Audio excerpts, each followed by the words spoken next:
and welcome to DDOCast episode 537, recorded live on Sunday, October 28th. I'm your host, Patrick. With me this week, we have returning to the show, Asheras. Welcome back. Hey, thanks for having me again. Yeah, we got a really nice screenshot this week. Keenard I like this one. joins the Undead on Yester Hill, the 388th screenshot of the week. Very good use of the mist there. Yes. I'm trying to find if he might be. Is he dead or? It's hard to say. If he's that far in the mist, he really may well be. It's true. It looks like it's the overlay for You're Dead going on there, but it's a very nice look there. Well done. Very thematic. Yes. With the Reaper armor too, as well. So. We like to talk about Dungeons & Dragons online nearly every weekend. You can watch us through Twitch, YouTube, the DDO forums, iTunes, or our website, DDOcast.com. DDOcast is hosted by Cyber Ears, the awesome podcast hosting network, and shows are usually available within a few days of recording. The next show will probably be next weekend, and you can stay updated by following us on our social media pages or our website, DDOcast.com, with our calendar. On the podcast this week, we got a little bit of news and stuff. We're going to go a little bit more in depth in some of the news here and kind of roll it in with our quote discussion topic for the week. Yeah, so we got a lot of fun stuff. Let's jump into game news, shall we? Sounds good. Two kind of big points this week. We'll start with the bard changes. So we talked about this last week that we're getting bard changes, and we got a little bit more kind of info, some changes to the what they're looking at doing. So sustaining song, they're going to give it to every bard as a feat at level 8, regardless of tree. There's a lot of gameplay difference between the spell singer and a war chanter and swashbuckler, but all bards can heal. Gating a very simple area heal to a specific tree cuts a lot of legitimate party playing bards out from accessing to scaling area healing, and making it globally accessible makes it a lot easier for bards to stay on top of group hit point values. So sustaining song is the one that's you sing a song and everyone gets some. It's kind of almost like casting a mass cure spell. Yeah. So this will mean it will be available later than it would have been because it was going to be, I think, at tier 2 or 3 in the war channel tree, so you could have theoretically gotten it pretty quickly at that point, but it's going to be a little bit later now. Boast, apparently a lot of people liked it the way it is, so it won't go away. It's back to what it was, no changes at all. Let that be a lesson to you, to the devs. Assuming that people don't like this ability that you think is stupid, apparently people will come out of the woodworks and like it. So, well, for all those who say that the devs never listen to feedback either, that's a good example. Oh yeah, those people aren't paying attention either. So let's see. Duration scaling. So as of this revamp, bard songs will last 5 minutes plus 30 seconds per bard level. Abilities that give a percentage increase to the duration of your songs will now add 1 effective bard level per song duration per 10% the ability used to give. So if you had a 20% increase, that'll work out to be about an extra minute of time. 60% would shake out to 3 minutes. They're also going to tag the new feat improved bardic music to grant you an extra minute to effective levels to your songs, and sprinkle some more duration modification around Spell Singer and Fate Singer to bring up the duration for dedicated party players. Furthermore, anything that adds something to bardic inspiration from your trees will add 1 effective bard level. Examples of that would be Frolic, Prodigy rank 3, Spell Song Rigger, that kind of stuff. So they're going to aim it so that a bard split will still have some buffer time. So it's possible to get to 9.5 minutes of duration with just 3 levels of bard with this system, which, if I'm doing my math right, that means a lot longer than what you currently can do. I believe so. Yeah, absolutely. That comes out to 5 minute base, 1.5 minutes from bard levels, 3 minutes from lingering songs and Spell Singer. But a pure bard that really shoots for the moon will end up with a comparable to where they are right now in duration. Did a lot of math here. Did she give a total? If you go really nuts, yeah, it's all the way at the bottom though. If you go really nuts, you'll end up at 41 minutes in Fate Singer and 34 minutes in any other Destiny, assuming no twists. Which is also an increase. I think. Yeah, that's really solid. I think right now it's 20 minutes is the max. So I'm not sure 100%. I mean, I haven't really timed that recently, but that sounds about right. this is definitely more than enough, I think, Mhm. between shrines. And I think that they're doing this partly to kind of balance out the feedback of that we're going to be singing too much because you took out a bunch of the area songs and stuff like that. You had to sing it on each person, so this will kind of help kind of maximize your bang for your buck here. Yeah, I think she put something in the first thread that you guys probably talked about last time about if you're buffing all 12 party members in a raid, how long that takes. And you can get that done pretty quickly now with the duration of the song. And, then they not have to redo it again until you shrine again. Yes. They said, please let us know what you think. Keep in mind the duration scaling, whatever it ends up being, will likely not return to a percentage modifier. Percentage modifiers are messy, unintuitive, technically crunchy, and hard to display to a player. It's willing to push the numbers around in most directions as long as the bard splits don't end up with no duration at all, and pure bards end up with more than enough to keep them happy. My bard would like about an hour's worth just to be happy. Is that okay? Yeah. Might be excessive. A little More bit. is always better. Yeah. As long as you're not taking time away, it's hard to imagine that I would be unhappy my with my result, right? So Yeah. let's see. Turn Against the Tide. So Turn Against the Tide, of course, has some really interesting mechanics in how it plays this. People ask about, so what's Turn of the Tide going to be? So Turn of the Tide is going to get a static 40-second duration rather than scale. And Fascinate and Enthrallment will scale duration-wise with the new system, but with much shorter initial duration compared to Inspiration. No 45-minute Fascinates for you, sorry. But I like 45-minute Fascinates. It's not like they're going to stay fascinated that long anyway. Someone's going to hit them. Yeah. Turn of the Tide... Unless you're doing PvP and you just want to grief someone. I have never tried that in PvP, but that sounds excitingly amazing and funny. Let's see.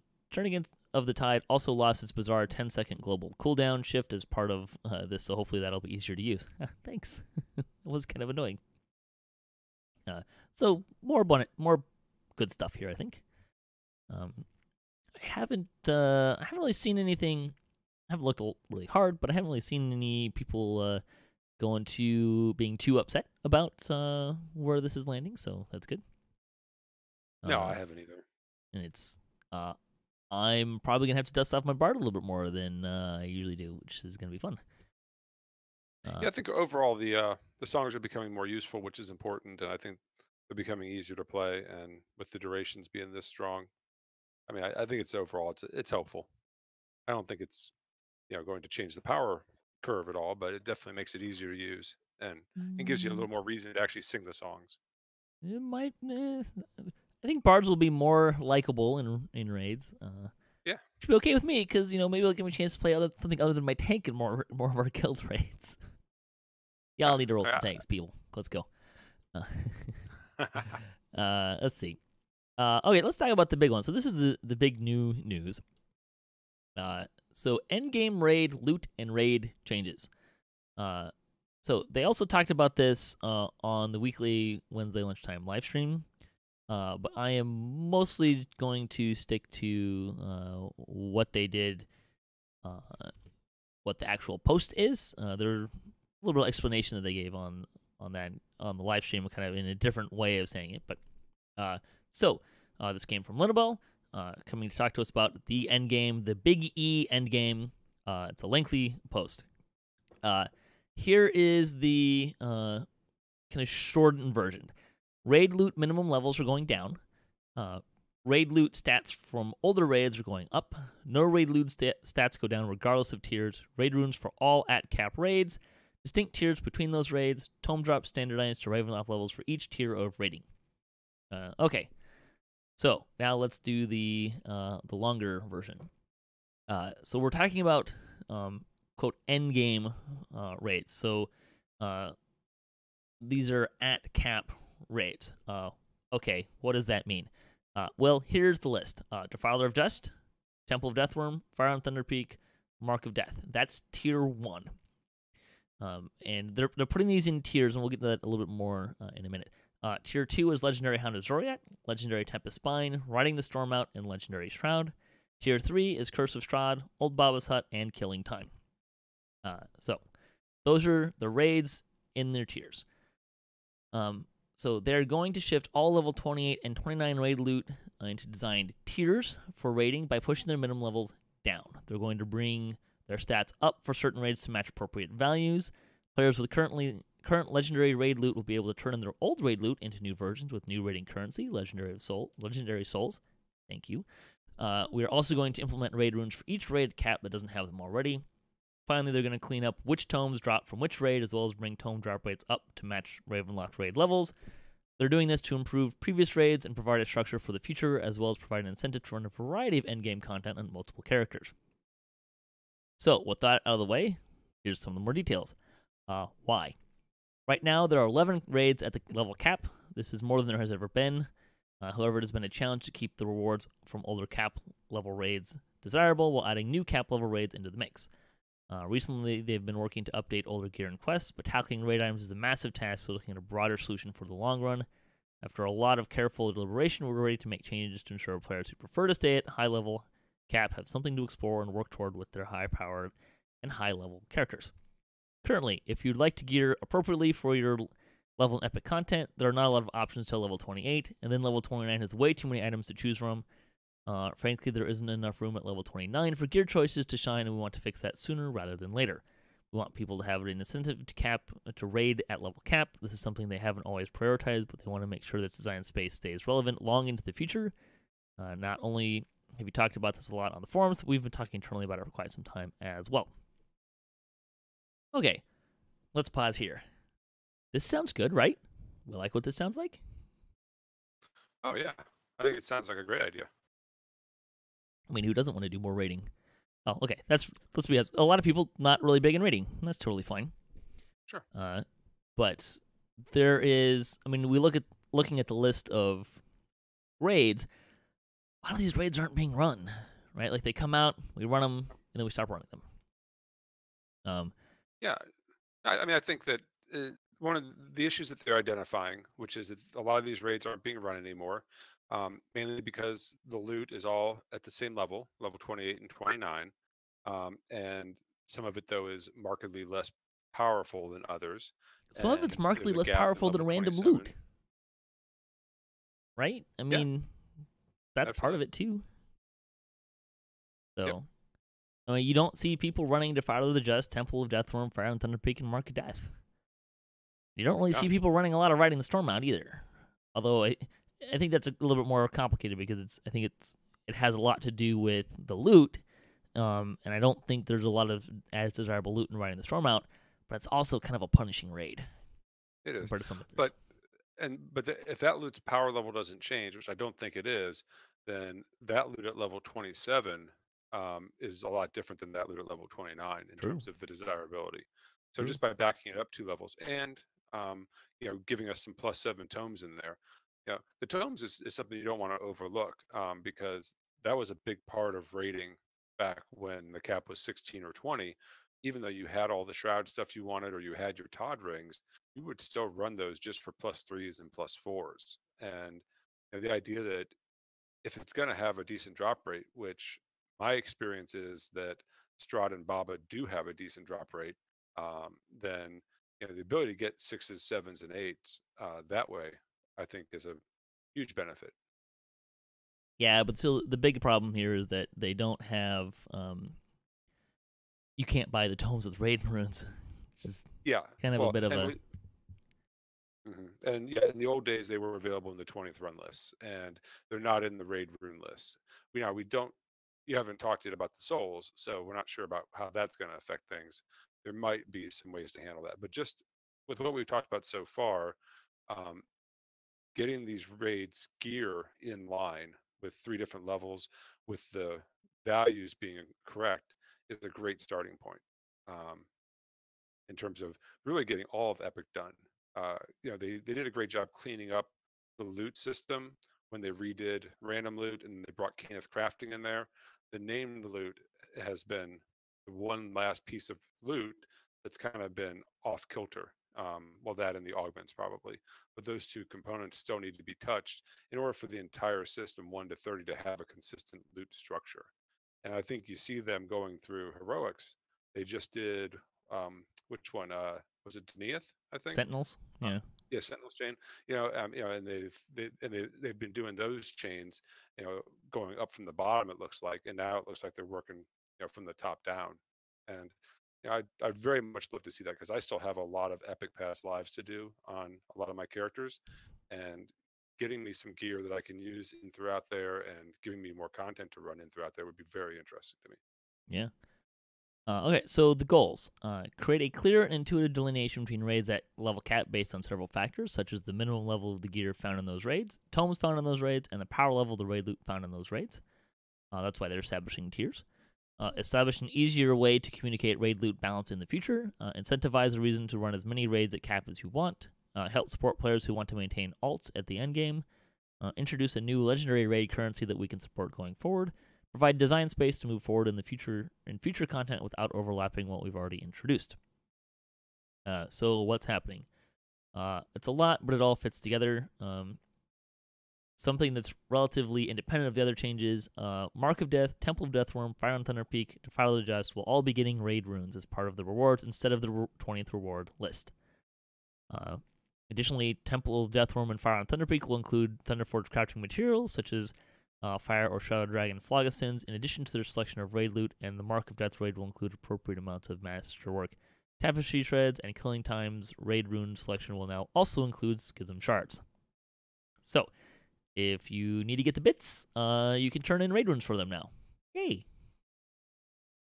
They're splitting. I like the addition of the schism shards in the killing time list. I've heard grumblings about them not being in there as well. So they're splitting up the current 11 raids into 3 tiers. We already covered that. These tiers will be distinct from one another in several ways, which we'll get into a little bit. They're going to boost the power level of raid loot at cap. Items will either be boosted significantly, drop several minimum levels, or most commonly, both. Items in Tier 1 will be weaker than Tier 2 or 3, but will have lower minimum level. The higher power level, lower level versions of the raid loot will drop where the originals did at the same rate as before. If you have old versions of these items, you can turn them into their newer higher power and lower level versions with a new ingredient called Legendary Souls. We'll come back to that. They're going to standardize tome and drop rates between each of the raids. You can expect tome rates to increase to Ravenloft raid levels. Furthermore, Tier 3 raids will drop a +1 racial action point tomes, which are the same. They're the same tomes as the Ultimate Fan in the Ultimate Fan bundle or Ravenloft expansion, which was surprisingly controversial. People were upset about this for some reason. I'm not sure why exactly. I mean, to me, I don't like when something is only available in the store or in a bundle like that. Mm-hmm. I like for everything to be available in game and also available, in a bundle if that's how they're going to do it. But to have something like the racial tome only be available for purchase and not be available in game, to me, I'm not a fan of that. So I'm glad it's in game somewhere, even if it's a low drop rate chance. If it's in game somewhere, that makes sense to me. Yeah, I'm not imagining this thing's going to be. I mean, we see tomes in Ravenloft. What? Maybe a couple, maybe 1 or 2 tomes in 10 runs. I mean, it's not like they're really like they're dropping out of the sky or anything. And I think a lot of people were upset that I paid all this money to get this one. This is the one thing that was worth it to get the Ultimate Fan bundle. Like, okay, well, if you're looking at it that way, fine, you can. I'm not gonna tell you you're wrong, but there was a lot of other stuff in there that they put in there to try to make it worth that. And if that was the only thing you paid that money for, well, you got it on all of your characters, and you don't have to find it in the raid, because that's going to be hard to do. Yeah. And there's no indication that tomes are going to be in the rune drop lists. They aren't currently, and they didn't say they were going to add them. And it doesn't sound like they're going to. So, yeah, if they didn't list it as being exclusive, like the Black Panther was, sure, then I don't think they have any requirement to, keep that as the only distribution method possible. It was definitely not listed as exclusive. No, and it wasn't. If you were paying attention, I mean, we had Tomes of Fate in the Menace to the Underdark pack, right? And those are available in the store, and you can find them in random places. Now, granted, I would love to see those maybe get added to this tome drop list or the souls, which we'll talk about later. But they're not currently. But it's not like that's the only place that are available. So, as soon as you saw that in Ravenloft, you should have been have an under.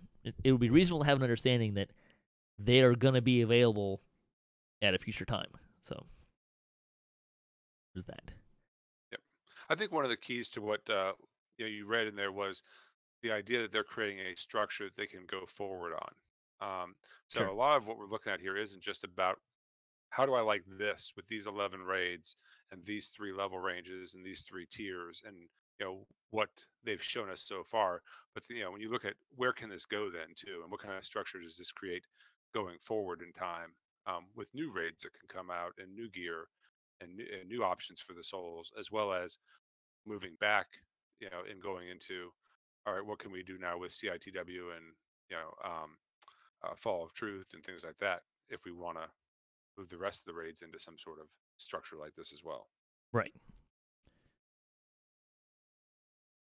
Let's see. So, continuing on. Anything else we want to cover in there? We kind of hit it all in that I stuff. think we talked a lot about runes versus 20th runs before, but to me it's just worth mentioning again that when you go to runes are better. Runes are way better because they're BTA, so you can run alts, you can TR in the middle. You don't have to worry about, oh, I've got 15 runs, I need to bang out 5 more before I can TR. So they're TR friendly, and they also do not encourage you to just burn 20 timers when you're ransacked on the chest, because my understanding is if you're ransacked on the chest, you won't get the runes. Right. So so that also encourages running more characters and things like that. So I really like the runes for all those. Plus, you get different amounts based on the difficulty, which I think encourages you to run harder difficulties as well. Yeah, a little challenge is always good. Yeah, I think so. So going back into the tiers a little bit. So the tier 1, again, this is Defiler Just, Temple of Deathworm, Fire and Thunderbeak, Mark of Death. There is a theme there, actually. These are all the cap raids that you can use standard raid bypass timers to run. Tier 2 and Tier 3, you have to have the legendary bypass timers. And we'll probably talk about that in a minute. So the minimum level for that loot is going to be level 26. I believe it is currently 28.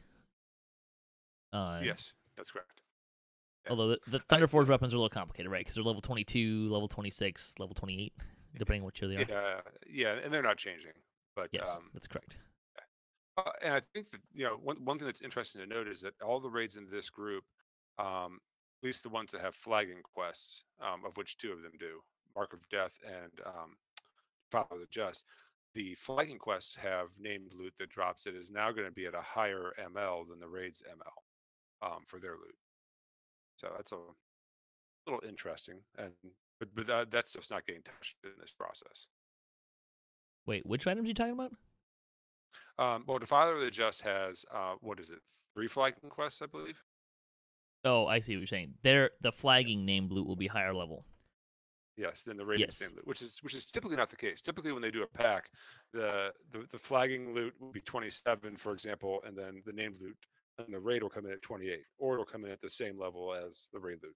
But for the raid loot to be a lower minimum level than the flagging loot is a little odd. Well, but that's how they're giving it more power too, is by lowering the minimum level. So yeah, absolutely.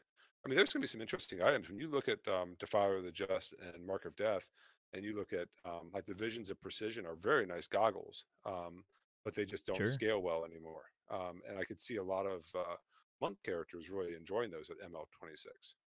So. Yes, indeed. Let's see so the tomes in tier 1 will be +6. Although I'm not. Is it they drop +6 and then have +7 upgrades? I think that's how that works. I think they drop +5 to 6 or +6 straight up. Okay, I'm a little fuzzy on where that lands. But there you go. Tier 2, again, this is Legendary Hound of Zoriat, Legendary Tempest Spine, Riding the Storm Out, and Legendary Shroud. The minimum level for the raid loot will be 27. The tomes for Legendary Hound of Zoriat and Tempest Spine are not changing because they already were +7s. Riding the Storm Out and Legendary Shroud will be getting +7. Yes, Shroud will be getting +7 tomes. That's a new thing. They were not dropping tomes at all.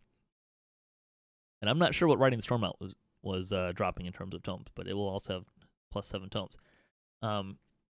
quick note on Legendary Green Steel. Those of you just heard me say that the minimum level for this raid loot will be 27. Green Steel is staying 26. So don't freak out there. Tier 3, again, that's Curse of Strahd, Baba's Hut, and Killing Time. The loot will be level 28. It is currently level 29. Tomes will be +8, and the +1 racial tome, which I think is what they currently are. So, except for the racial tome. Some other things, some other kind of detail stuff. The Legendary Green Steel is not changing as part of this. They're currently level 26. They will remain level 26. The only thing changing with Legendary Shroud is tome drops. And those tome drop rates are being brought up to Ravenloft standards. They're not pushing down the raid down to tier 1 because it uses legendary raid bypass timers rather than normal ones, and we like to keep a clear distinction between those two tiers. Thunderforge crafting will remain entirely unchanged as part of this overhaul. The named raid loot that drops out of Thunderforge in front of the piece is what's being changed. We'll come back to that. Legendary Tempest Spine and Hound of Zoriat will not have their tome drop rates adjusted, which I assume means that they're the same as the Ravenloft levels. Hopefully they checked that.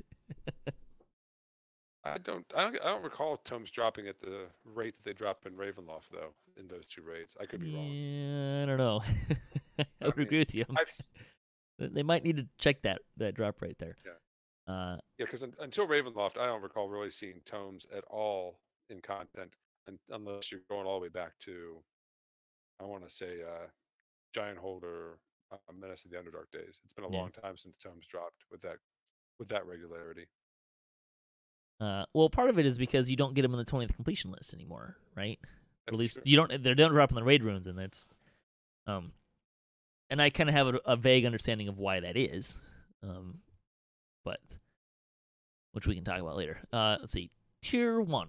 Tier 1 contains the at-cap non-legendary raids that do not use legendary raid timer bypasses as part of this overhaul, these raids will have their name raid loot significantly boosted to compete with other raids gear. The intention is to bring these raid loot items close or equal to the power level of gear from against the Slave Lords at level 26. These overhauled items will drop where the old items did, same rate they did before. If you have old versions of these raid items, you'll be able to exchange them for new ones with legendary souls. Legendary souls drop from all at-cap raids, and we'll go into more details again later. Here's the answer. So Tier 1 will contain +6 and 5 to 6 upgrade tomes at the current Ravenloft raid drop tomes. So, and I would suspect that at that level, the stats are going to be +17, because that's what Slave Lords is, right? Yes. So that's gonna be a market. Just say close or equal to. So see, Tier 2. There's also. Let's talk about this now. There is a distinct reason why Tier 1 is different than Tier 3. 2 and 3, and that's the raid timer bypass thing. The reason why that's an important thing to understand is because if you don't know the DDO history behind this, there was this really cool event called the Anniversary Cards. They were really fun. I really enjoyed it. It got thoroughly abused, and people duplicated the cards and made lots of them. And one of the things you could get from them was raid bypass timers. The reason why we have legendary raid bypass timers is because of this event. Because basically people had stacks and stacks and stacks of raid bypass timers. And that exploit is a problematic thing for them from a game balance standpoint. So that's why these are all being grouped in as together, and the ones that require legendary raid bypass timers at higher tiers.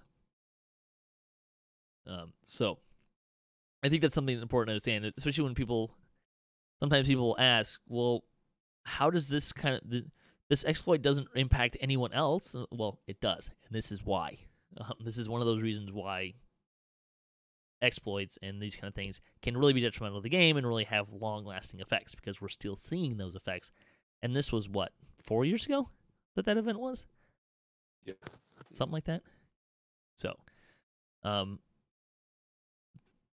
we will get legendary souls from this stuff, but I would expect to see some safeguards in place that people can't just dump 3,000 raid bypass timers that they still have stored up from that anniversary card event that they haven't used because they didn't need anything from these raids anymore. They're not just going to be able to like run these ad nauseum. I don't think I saw it explicitly stated, but I wouldn't be surprised if Legendary Souls, you didn't pull them. They pulled like the raid runes. You don't pull them if you're ransacked. But I would suspect the same thing. Yeah. And again, we'll get into them a little bit more in detail in a minute. But I would also not be surprised if the drop rates of souls were lower in these raids relative to the other ones. So yeah, I would agree with that too. So let's move on to Tier 2. This is the pre-Ravenloft Legendary raids. You can expect the raid loot in this tier to be approximately midway in stats between Slavers and Ravenloft, only available at level 27. Slavers is 28, right? Yes. That's where it is. So items in this tier will be boosted to compete with each other, be better than the previous tier, and drop where the old items did at the same rate they did before. If you have the old versions of these raid items, you'll be able to exchange them with Legendary Souls. They'll be +7 and 6 to 7 upgrade tomes. Just out of curiosity, how much of your Flower of Just and Mark of Death loot do you still have on your characters? That's an interesting question, isn't it? Let's hold that thought. Tier 3. Tier 3 contains the Ravenloft raids, Curse of Strahd, and Old Baba's Hut, as well as Killing Time. These items are not changing in stats or effects, but will be available one level earlier than they were before at level 28. Which is going to play interestingly because a lot of the set bonuses from the Ravenloft stuff, those items are still going to be 29. So yeah, that's true. It'll be kind of interesting to see how that plays. Level 28 versions will drop where the old ones did, same drop rate. You'll be able to upgrade them. You exchange them for new ones with Legendary Souls. Although it'll be interesting, there'll be an interesting currency game here, right? Because if you're collecting all these things and you want to reduce the minimum level on some of that stuff, reducing items from level 29 to 28, functionally, I mean, that's not a huge difference. 28 to 26 is a big deal, but... Yeah, or especially when you can't, like you said, you can't really access the set bonus till 29 anyway. On a lot of these. Some of them you can. I mean, some of them you can. If you got the right raid stuff, I think you might be able to get some of them. But I'm not exactly sure where. I don't know my heart enough. Anyways, tier 3 tome will be +8 tomes, 7 to 8 tomes, and the +1 racial action point tome. So there you go. Okay, so to answer your question, how many people still have named loot from these raids? I'm guessing a lot of it got fed to sentient gems. I'm sure some of mine did, but there. I'm pretty hoardy, so I tended to hang on to raid loot as a general rule. So I probably still have some, but I'm sure there's a lot that doesn't exist anymore. I know. Well, I did triple racial completionist on Asheras. And I just got tired of moving some of that stuff in and out of the TR cache. Right. Yeah. When I just didn't feel like I was ever going to use it. So, I burned a lot of that stuff with the sentient gem just because that happened. Now I've got, I play 4 characters regularly, and 2 of them did not get a lot of TRing done because I was focusing on the other 2. So they still have a few items, but actually I'll be having to run them, to get them once I see the stats and if I decide they're worthwhile. I think there is going to be some interesting stuff in there. Sure. Said, especially if you're going to be doing some epic past lives on those characters. Oh yeah, and I think there's definitely a there's definitely some items in there. Like you mentioned the goggles from DOJ, and I think the helm, the Constitution helm from Defier of the Just, also will be a pretty popular item as well. So. Oh yeah, because that thing has melee power and range power. Plus, if it has that Constitution 12 goes up to a 16 or 17. Ooh, oh yeah, that's a nice item. I think it has death block too. Yeah, it does. Yeah, sheltering on it as well, which will probably go up from the 35 to around 45 or so. Yeah, so, and a lot of this stuff is stuff that came out before they did the random loot pass and the cans crafting pass, and kind of brought all that in line and did scaling.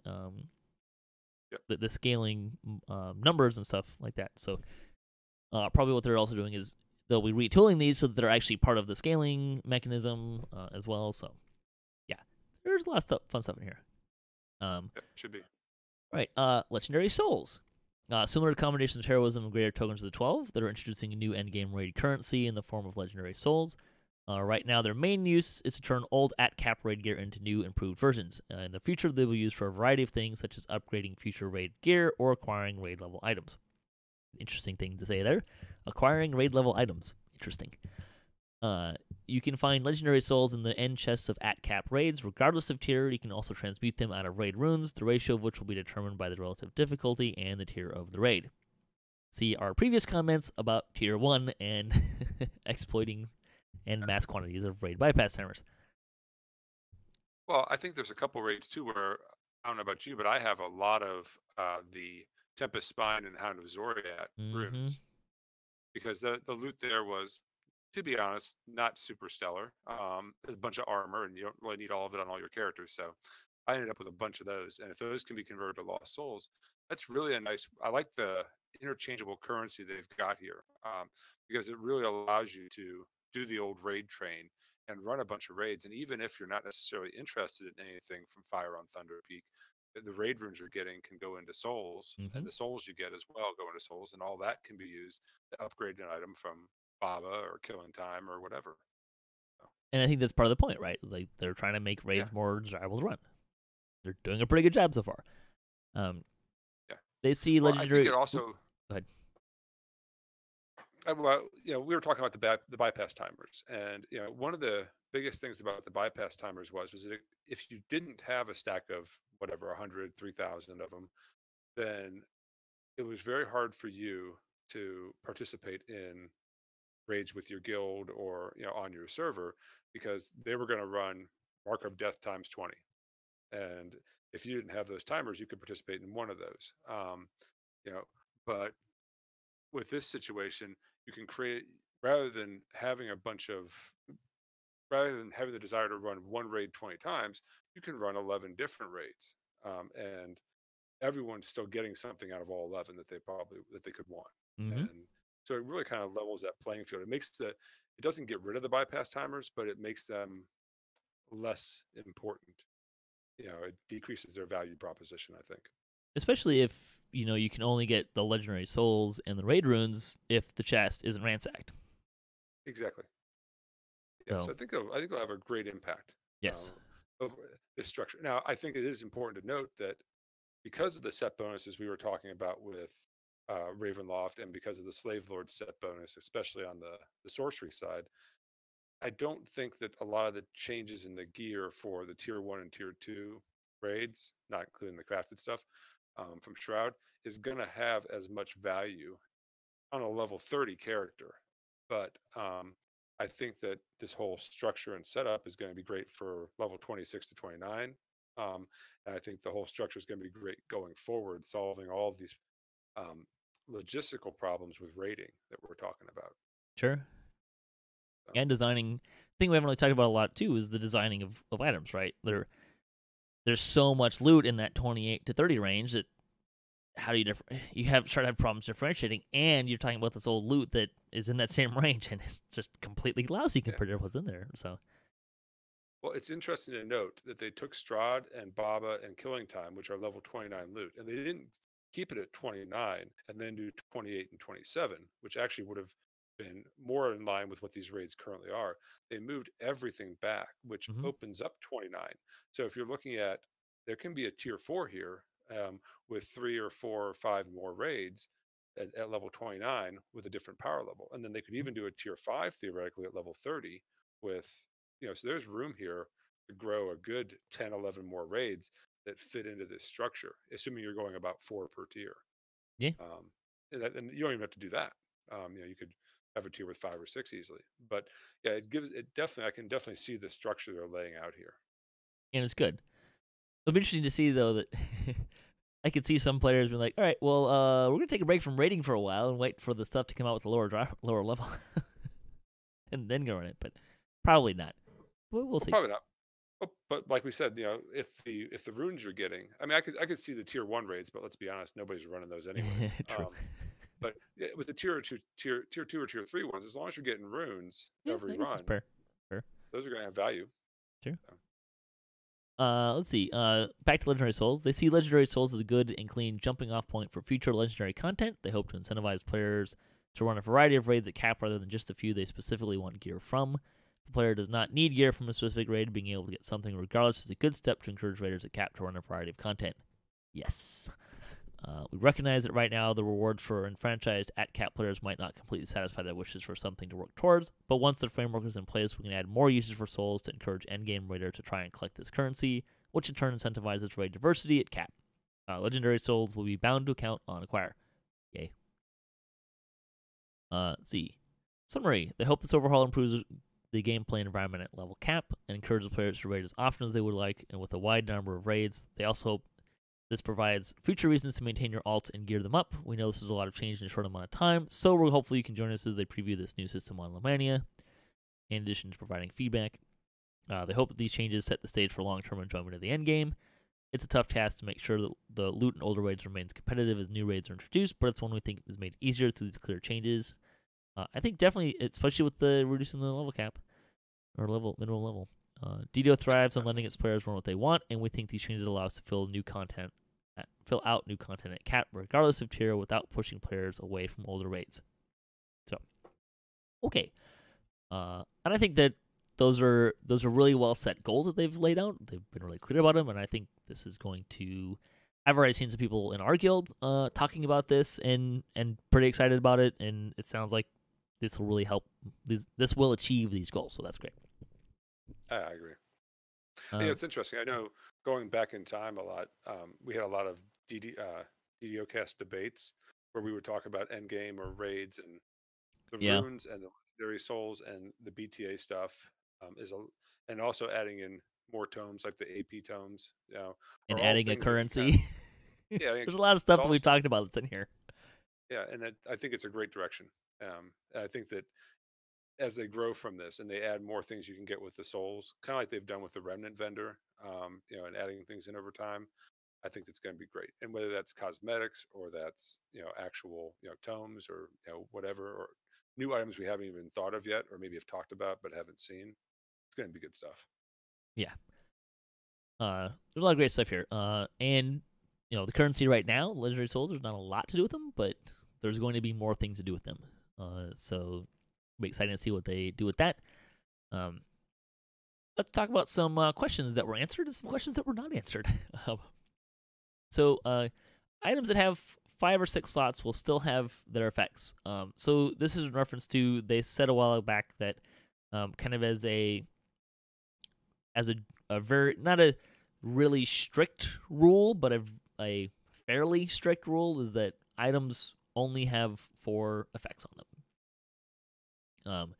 There are some items that are in these older raids that had 5 or 6 things on them. They will still have 5 or 6 things. You're not going to lose anything. Mostly, what they're doing is they're just scaling the effects up to match current levels. That's kind of the big idea. Base damage for weapons will not be lowered at their minimum levels. And take those 2 things together, and the way that it kind of feels, what they're trying to say, I think, is essentially that expect these items to have, as raid items, to have this same scaling mechanism, but think of it as like they were a couple levels higher than their actual minimum level is. That makes sense. That's kind of how I read into it. Yeah. Which is typical for how raid loot is. It's always supposed to be more powerful at that ML. That helmet you mentioned before, the sightless helm from Doge, is one that has 6 effects on it. Yes. Yeah. Partly because it has melee and range power, which, if you think about it, is really just one effect, but for two different archetypes, because you can't use them at the same time, right? But I liked how they did that.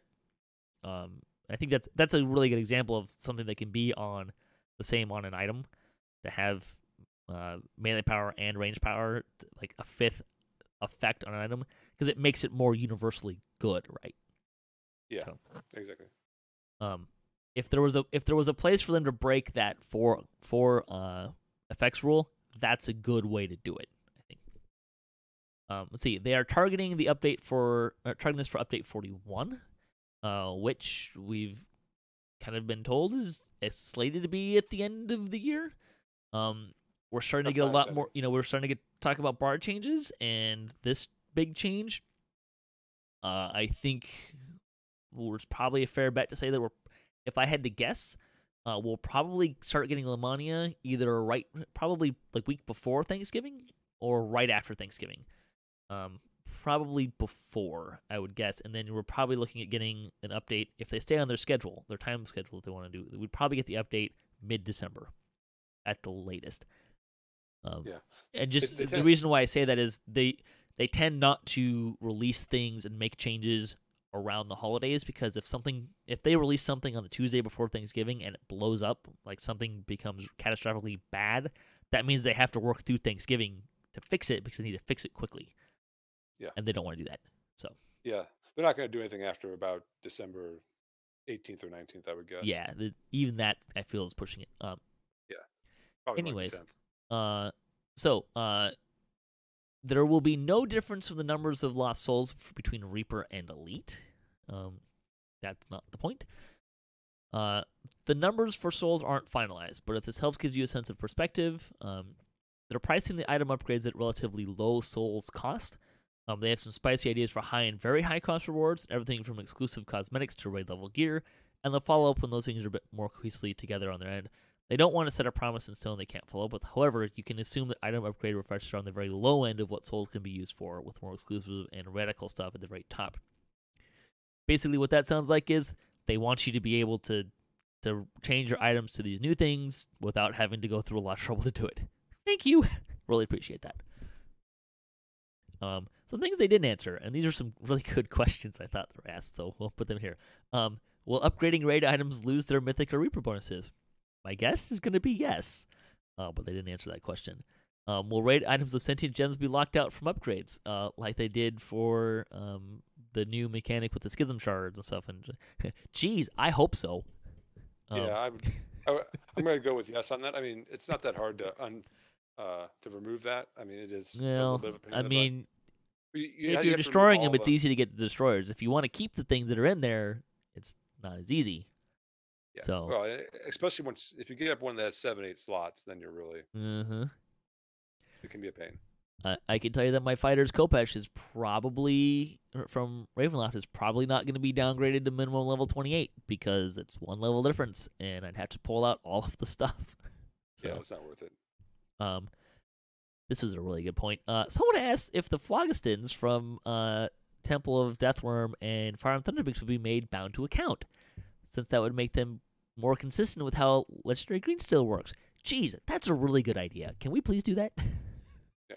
Well, and also with Shroud as well. I mean, there's a long tradition of ingredients like that being BTA. Even going back to Lob, a lot of those were BTA. I mean, I think that would be huge if you want that raid to be run more often. There's some good items in there. They're not items that are necessarily unbalancing at endgame, especially since you nerf the Mortal Fear effect. But they're good items, but 30 is just too much to make most of those tier 3s. Well, and consider this too. In today's world, Legendary Green still is level 26. The third tier of Thunderforge weapons is 28, right? Yeah. And they're bound to character and ingredients. Yee. So, yeah, I would do that. That would be a good change to make. Yes. What will happen to raid completion list? That's a really good question. If you're at 17 or 18 completions on these raids, or 19, I would recommend going and getting 20, because the completion list may just go poof. I would think so. I mean, I don't know that for a fact, but that would be my suspicion. Yeah. Is a rough thing to do. Yeah. So, take that into consideration. That based on our estimated timescales, it gives you about a month and a half. Get those raid completions in if you want that 20th completion list, because they're going to get transferred to raid runes, and there may not be a conversion mechanism. So, considering how often I see these raids run, the chances of a character having 15 plus completions to me means that's a character that has not been TR'd in a long time and has probably not been. I mean, those raids don't Probably. just don't get run out. But It's probably been. there are characters out there though that this is gonna hit. Oh yeah, So absolutely. I think that's And it was an astute observation for someone. it was. I didn't think of that at all. Yeah. And then this question I saw a couple people say, "Will this stuff be available if you're not raiding?" No, probably not. I mean, they didn't say anything about it. They didn't answer the question, but it's a raid mechanic thing. So I'm gonna go on a limb and say the answer is probably no. Yeah. If you want this stuff, you need to raid. If you want raid loot, you need to raid. Yeah, I would tend to think so too. It'd be interesting. I mean, is there a possibility that legendary souls are something that you might be able to get from a saga end reward as well? Who knows? But They're not. They haven't introduced a saga. They did one for Ravenloft, but other than that, they're not really investing a lot in the sagas. yeah, which is a bummer. But yeah, I agree with you. I agree. It's not. But I mean, if it was up to me, I would say no. They should not be part of sagas. They should not be part of this. This is a raid mechanic. If you want the stuff that's available, you would need to raid.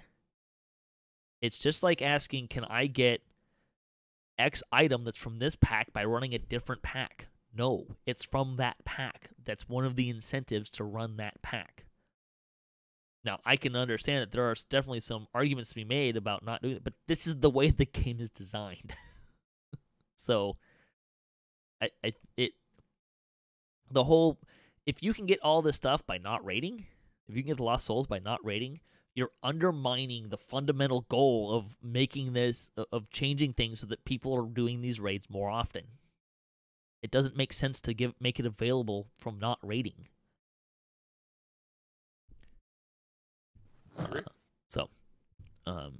Yeah. And look, some of these raids are not.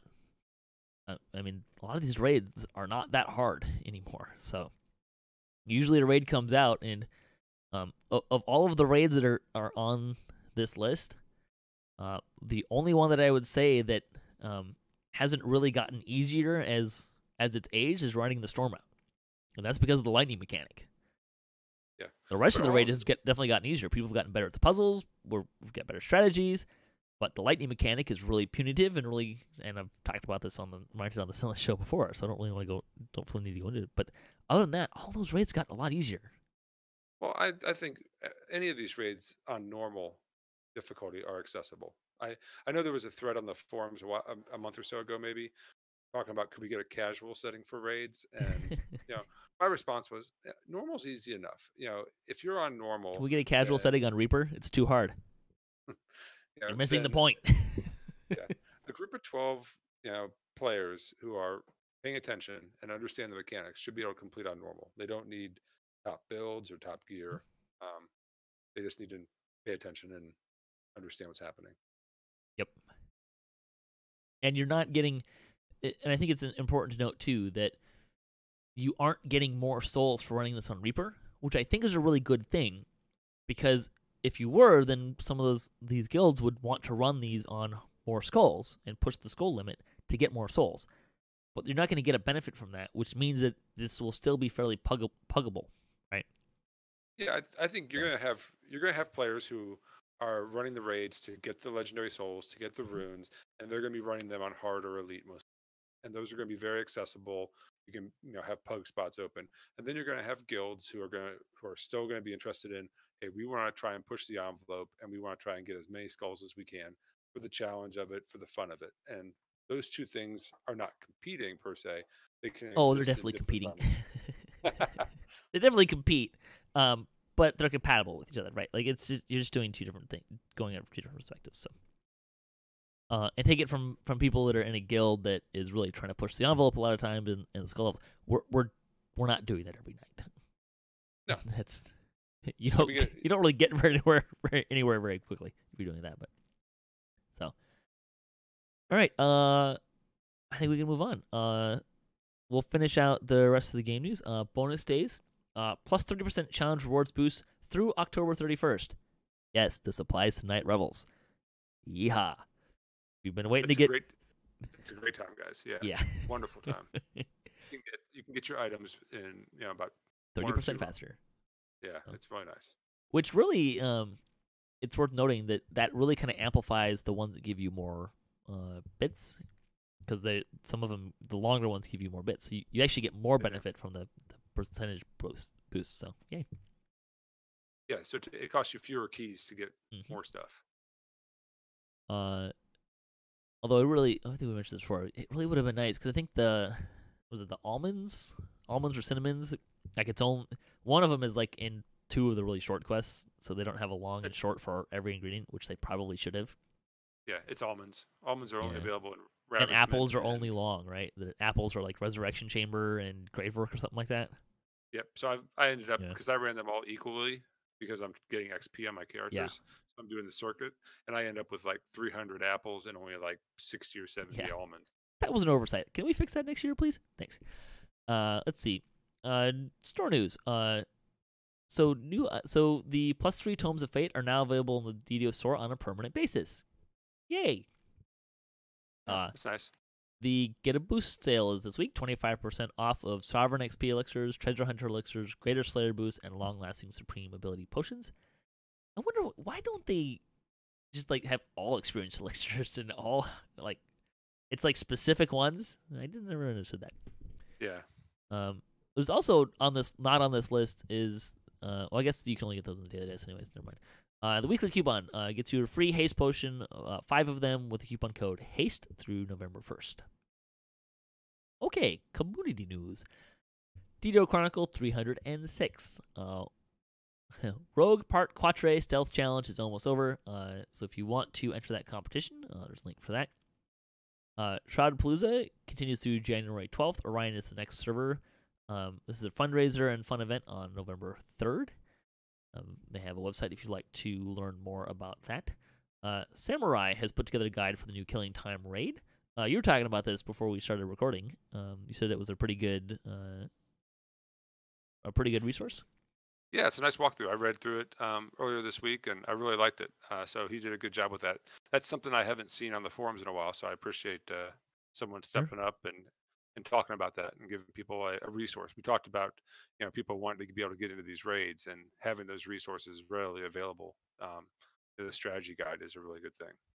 Yeah, absolutely. It's not really a complicated rig. It's mechanics heavy, but it's not complicated stuff. It's mostly just reacting to being able to react to the tells and stuff like that. So, see the guild for the week. The Little Leafs guild is an inclusive guild on Argnesen that is looking to grow as they approach level 62. The only requirements are to be relatively active and nice to all. Good basic guild requirements. The comment: if you had to haunt someplace in DDO, where would you want to haunt? I'm going to go with the good old-fashioned Ataraxia's Haven, the spa. I'd want to go with the guild airship. Okay. If I'm stuck haunting, then that means my guildmates left me to die somewhere and didn't do their job, so I'm going to haunt them. That's my You were point. diving in lava. It's your own fault. Let's see. Fansite news. We got a shout-out for our finishing our review of Update 40 last week. DDO Players News is at episode 198. We're almost 200. Fridays and Ice celebrates the 100th episode. Cordovan kicked off the special 3-part tabletop campaign on D&D night on DDO stream. That's the Witch and the Woods. I can't want to say Witch in the Woods, but it's Witch and the Woods. So that you want to check out that. That's continuing our I don't want to say campaign or push, but we're doing D&D night every Sunday, 4 p.m., 7 p.m. Eastern to 10-ish. I don't think anyone is any of these sessions have actually ended at 10. It usually ends between 10 and 11 Eastern. But it's been a lot of fun. Got a lot of positive feedback on that. Shoe Cobbles, a Deepwood Elven Stalker, in his latest show, DDOPL gave away some points. Free DO found a lot of Minotaurs. That's a free-to-play DDO experience, which is kind of fun. Even ran Epic Ravenloft. Brock and Friends takes a break from role-playing for some old-fashioned DDO questing. Tone Station Adventures on Galanda. Brighter Days Ahead had 3D Prince Adventure. Tito LP found Eternity Unleashed. And Massively Overpowered met the Spectral Dragon. if you want to see their experience with that, you can check that out. See, and then there were links in there if you want for the raid loot changes that we talked about. And Team Standing Stone Games is raising money for Extra Life, so you can find out more about that. They had their stream. So their goal, they had like a 24-hour stream or most of the day stream. Their goal was $3,000.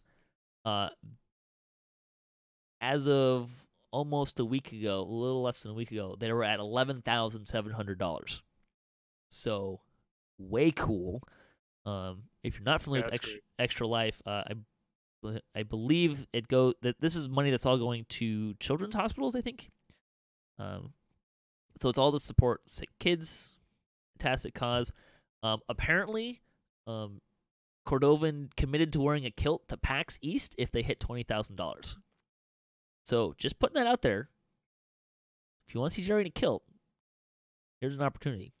And again, it's raising money for sick kids, so what's not to like about that? Yeah, that's awesome. Yeah, and Shadowpalooza, I think, has been really crushing that too, and getting a lot of that money in as well. So, really great thing they're doing there. I would expect that. I'm not sure how long they're running that to. It might just be through the end of the month. But I would expect in November that Jerry will be raising money for Movember as well. So, the Extra Life is usually has historically been a campaign that was not exclusive, but really focused on Lotro, and Movember was really focused on DDO. This year, it looks like they're going to be doing both of them for both games, which is fantastic. Let's see, some videos this week. Axel had 2 videos this week, and he talked about the endgame and rating changes, which we've been talking about today. He also had a video that was just out, I think today, earlier or late last night, talking about Falconry versus War Priest, and which one is better. Probably Falconry. That's not even close. Yeah, that's probably not the best thing in the world, but let's see. BioBreak had a blog running more Night Revels as well. Some DDOCast news. DDOCast Splat, Tuesdays, 5:30 p.m. Pacific time, twitch.tv/DDOCast, and our D&D Kasplat, so that's my campaign on D&D night on DDO stream, second Sundays of the month. So we'll see if the group can survive the next one in a couple weeks. They did survive the first adventure. The first half of the first adventure, barely. I handicapped 3 of the 5 of them. That was great. So that's what's going on with DDOCast. General gaming news. So here's some fun stuff. So one, Lotro. They're launching a legendary server. The short version is they're going to launch a server that has the level cap at 50. And that level cap will go up. You won't be able to transfer to it. It's a VIP-only thing. Mostly bringing this up because if it's successful there, you might see something similar to that for DDO. But it's kind of an interesting concept. We'll see how that goes. You just have a separate server, right? And the cap will go up. Content will be expanded, right? Like it's limited. It's sort of pseudily taking the game back to that when level cap was 50. So it'd be kind of interesting to see how that goes and if it's really popular. The other thing is Wizards of the Coast is having a Visage contest. So basically, if you've ever wanted to have the opportunity to create a miniature that's made an official D&D mini by WotC, they're having a contest. They're releasing a new dungeon called Waterdeep Dungeon of the Mad Mage. In it lurks the Terror of Undermountain, which is a great callback to a class of adventure, the Runes of Undermountain quest from the 90s. They're tasking the players with creating the Terror's official visage using pre-rendered assets in Photoshop. The winner gets their creation turned into the aforementioned mini. They get a trip to meet with D&D designers, and they get $5,000. So if you're good at this kind of stuff, we'll link to this in the show notes. Good luck to you. I will not be entering because I do not have any of the necessary skill sets, unfortunately. But it does sound kind of cool. And there's a description of what they give you a description of the monster, and some, like I said, some assets to kind of make this work. But it's a pretty cool thing. So, okay, a little bit of lightning post. Amber Cyan wrote in for our show last week. We're talking about the bard changes. He pointed out that although the values are more or less the same as before, they've been typed as music bonus, which we did mention, but it's worth mentioning again that because it's a huge change. The music bonus will have the same value, but it's a new type. They contribute to a total edition, which was higher than before. He also likes the bard song changes in general. Just wish they could have made the class relevant without doing what they always do, which is to add power creep to the game.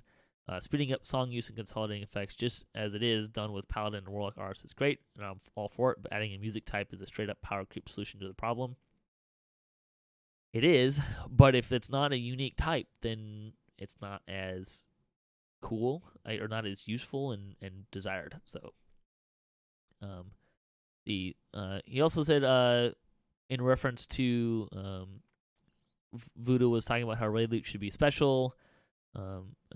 Sadly, so Emerson says, sadly, the devs seem to have the exact opposite opinion. They seem to see the desired items as somehow watering down all other items. Luna will jump through some coding hoops to make the shielding effect on the wave staff specifically fail if you unequip it, something no other clicky effect does, because she thinks that an item with a good effect will somehow make it a required item, and it will indeed make it a desired item, which is exactly the characteristics that would have made for a classic item that many people would want to own. Boy, that's a tough balancing act, I gotta say. Yeah, it is. I mean, obviously, you want to create compelling items that people are going to want to run the content to get. But how you do that over and over and over again and not have them just supersede each other or replace each other is a challenge. Or just become so powerful that they are required. It's easy when you create unique, cool things like a Gibber's Blade, which everyone wants to have, but doesn't really replace or invalidate anything else. It doesn't, but you can make an argument that if you're going to be running challenging content, it's kind of a must-have. Yeah. And should we have must-have items in the game? That's complicated. Yeah. I think there's certainly a problem that if the player base gets to this idea that if you're this type of character and you don't have this item, you're doing it wrong, then I think we got a problem. I agree with that. Yeah. So it's a challenge. I don't think Amber Sand's comment is wrong, right? Like, items should be desirable. We talked about raids a lot today. RSO's items. I've heard from a lot of people. I looked at them myself. They're not very desirable. People don't run the raid. It was a new raid, and people didn't run the raid because it was really challenging and a really punitive and difficult mechanic to deal with, and the loot wasn't worth it. But on the other hand, though, too, if an item has a clicky effect, and I remember this used to be the case back in the day with UMD, for example, where you would put on all your UMD stuff, and then you would equip the weapon, and then you would take off all your UMD stuff. As the weapon stays in your, stays on, because you only had to do the check at one point, and things like that. It can be a challenge because if you have a clicky effect on a weapon, you use the clicky and then you switch weapons, you've effectively added that effect to your other weapon if you allow the clicky to continue. Clickies are a problem. Yeah. I think they did that on the wave staff because it's a really good clicky. If everyone could just throw this thing in and click it and just have 25% less damage for 30 seconds, something like that. I mean, if there was a clicky to do that with, that's the clicky. Not a great answer, but I think it's one of those things, right? Like, if it's too good, they either can't put it in or they need to nerf it later. I think what they did with the wave staff, as an example, is I think it's fine. Personally, I think it's fine. I understand what he's saying. It's weird behavior if you compare it to other things, sure. But if you could just flip it on and click it and it stayed on and you went back to the weapons, would it be too powerful? That's a lot of power in a clicky. Not gonna lie. Yeah. And I think there is an item that I think we can point to being the boots of propulsion, right? That's almost a required item. Now, people don't usually think of it in that terms, but that abundant step jump thing is really handy. Yeah. So it's a balancing act, and it's tough. But yes, having something that making a desired item, making things like really like a classic item that in 5 years people still love to have and stuff, that's absolutely great and desirable. And if the wave staff did that, and you could click it and then switch another weapon, it would absolutely be that. It would also be something that everyone would feel like they need to have, or phrase that. It would be an item that power gamers would expect everyone joining the group to have, and that's where you run into problems. Yeah. So, little devil's advocate stuff there going. Anyways, so let's close out the show. Anything you want to plug here before we head out? No, not really. Although, if you're interested in running a lot of challenging raids, definitely come to Kyber. We've had a lot of good groups lately. Had a lot of fun running challenging raids. We've had some new people join our guild recently, and they're great additions, and we've been having a lot of fun. So, I would also say, feel free to find, make that true on your own server too. Push the envelope. But yeah, absolutely. Yeah. If everyone comes to Kyber, there's not going to be enough room in the raids. I love, I love competition and achievement threads when different groups on different servers are trying to get world first or server first, and it's a lot of fun. Been definitely enjoying that over the last we've been doing that for almost 6 months now, and I'll be honest, I don't care. It's fun just to. I like completing it and notching that on, like, hey, look what we did. That's cool. I don't care for the first. Anyways, so thanks for listening to the show. Thanks to my guest Asheras today, and to all the contributors for DDOCast and to San Antonio Games, the Wizards of the Coast, and the Cyber for hosting the podcast. We do want to put out one more plug really quick. So we've got the D&D night on DDO stream. That's, if you listen to this live, that's tonight, 7 p.m. Eastern. That is true. Every Sunday we're doing that. Mileage may vary on that during the holidays. We're not really sure how that's going to work yet. Because, we got Thanksgiving holiday, and, I think Christmas is, a Monday or something like that? I think so. Even if it's in the middle of the week, like, people could try for holidays. We're still not sure how that's going to work. But, generally speaking, 7 p.m. Eastern. We're trying to figure that out for the holidays. Hopefully we'll at least have something, even if it's a bit of a one-off. But there's also some bonus D&D nights. Evil Beakers. We had enough interest. We got Fantasy Grounds is sponsoring this. They gave us I can't remember. It's a Waterdeep something or other is the adventure pack for that. So that Evil Beaker is running another campaign with that because we had too much interest, too many people wanted to do it, and we've only got a couple of weekends in the month. So he's doing bonus D&D night on his Twitch page, twitch.tv/evilpeaker. So you can check all that stuff out. If you'd like to support this show, you can visit our website, DDOCast.com. You can also support us on Patreon.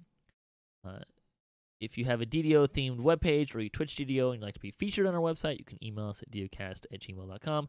Get us up at DDOcast.com for show notes, MP3s, our calendar, previous shows, and other fun stuff. If you'd like to be part of the show, if you have a comment on this episode or a question you'd like to hear us answer or a topic you'd like to hear us debate, or you just want to say hi, you can leave a comment or you can email us at DDOcast@gmail.com.